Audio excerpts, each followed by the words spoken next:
Jadi bagaimana proses memperbaiki jiwa atau mensucikan jiwa dengan keimanan? Kita akan bahas di sini seperti yang akan kita sampaikan. Yang pertama, kita adalah jiwa.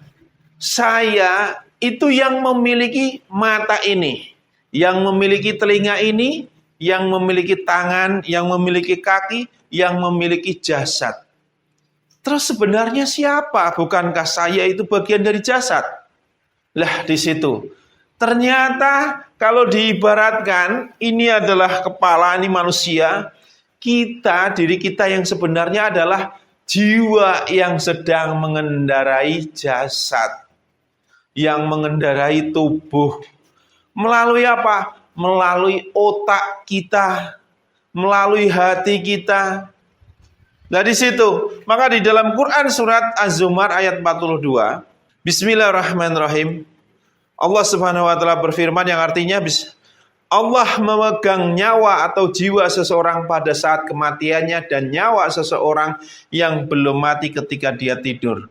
Maka dia tahan nyawa orang yang telah dia tetapkan kematiannya dan dia lepaskan nyawa yang lain sampai waktu yang ditentukan. Kita dengan orang yang mati ketika tidur itu sama. Sama-sama ketika jiwa meninggalkan jasad. Nyawa kita lagi meninggalkan tubuh. Kalau orang mati itu nggak bisa kembali lagi. Kalau orang hidup balik lagi ketika dia bangun. Makanya kalau kita umurnya 60 tahun, kita hidup yang sebenarnya cuma 30 tahun. Separuhnya kan kita gunakan untuk apa? Tidur, mati. Jadi jiwa inilah yang mengendarai jasad. Ketika jiwa di dalam jasad, di situ kesadaran itu muncul. Kalau jiwa ini keluar dari jasad, sekalipun saudara bicara, sekalipun jalan, itu hanya ngigau, itu hanya mimpi. Saudara nggak sadar betul itu. Karena apa? Yang menguasai kesadaran adalah jiwa. Maka di dalam Quran surat Ali Imran ayat 185, Allah Subhanahu wa taala berfirman yang artinya Bismillahirrahmanirrahim.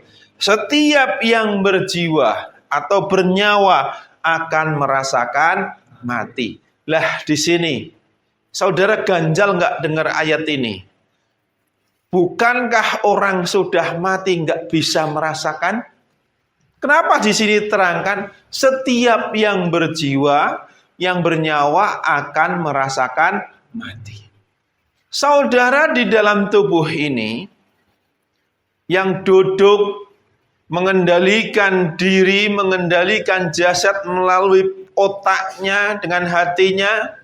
Ketika jasad ini mati, tubuh ini mati, di situ saudara sakaratul maut, meninggalkan rumah yang selama ini saudara damba-dambakan, yang saudara impi-impikan.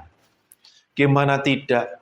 Saudara punya jerawat satu aja, sudah seperti dunia kiamat. Langsung dipencet atau gimana. Saudara sakit luka sedikit saja, saudara sudah teriak-teriak. Gimana ini sembuhnya, menyembuhkannya. Saudara gatel saja, saudara pergi ke dokter gimana menyembuhkannya. Tapi ketika jasad ini mati, jasad ini sudah nggak bisa dikendarai lagi. Mungkin komplikasi, hatinya yang rusak, atau jantungnya yang mati. Saudara mau nggak mau keluar dari tubuh ini, meninggalkan jasad. Rasanya seperti apa? Ketika saudara meninggalkan jasad, ketika saudara mati, kira-kira rasanya seperti apa? Pernah nggak ditinggal mati orang yang saudara cintai? Pernah. Rasanya kayak apa? Orang yang ditinggal mati anaknya, orang yang ditinggal mati orang tuanya bisa nangis. Teriak-teriak, waduh, ya kan? Sedih. Sekarang saudara meninggalkan jasad yang selama ini saudara duduk di dalamnya. Rasanya seperti apa? Disitulah sakaratul maut. Ketika saudara memiliki dunia, ya, saudara akan merasa kehilangan dunia. Bukan hanya kehilangan jasad, tapi rumahku, mobilku, anakku, istriku, suamiku.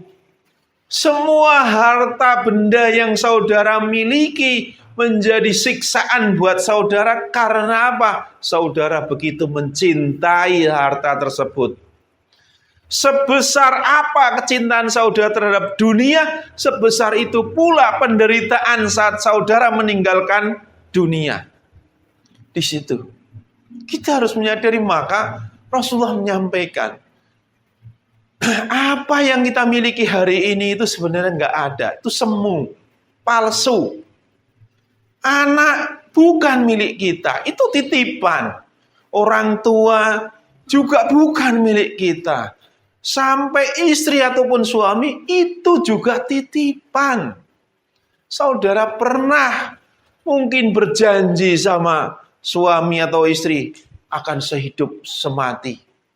Kalau kamu mati, saya ikut mati. Pernah dengar nggak janji sehidup semati? Tapi giliran mati, kawin lagi. Nggak ikut mati. Kalau sehidup semati, kalau suaminya dikubur, ikut aja dikubur ya. Ternyata begitu mati ditinggalin semua nggak? Ditinggalin semua. Bawa apa?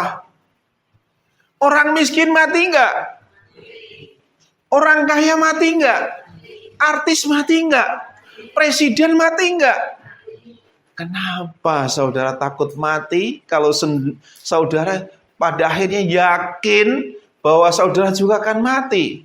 Kenapa tidak mempersiapkan? Apa yang akan saya bawa? Bekal apa yang akan saya bawa ketika saya mati nanti?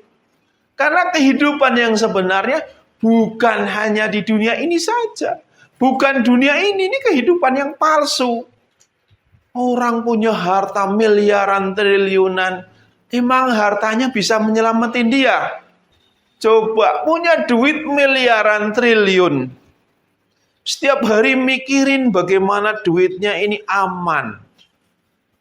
Orang yang punya duit banyak jadi sapamnya duitnya. Jadi penjaga duitnya. Mending saya miskin.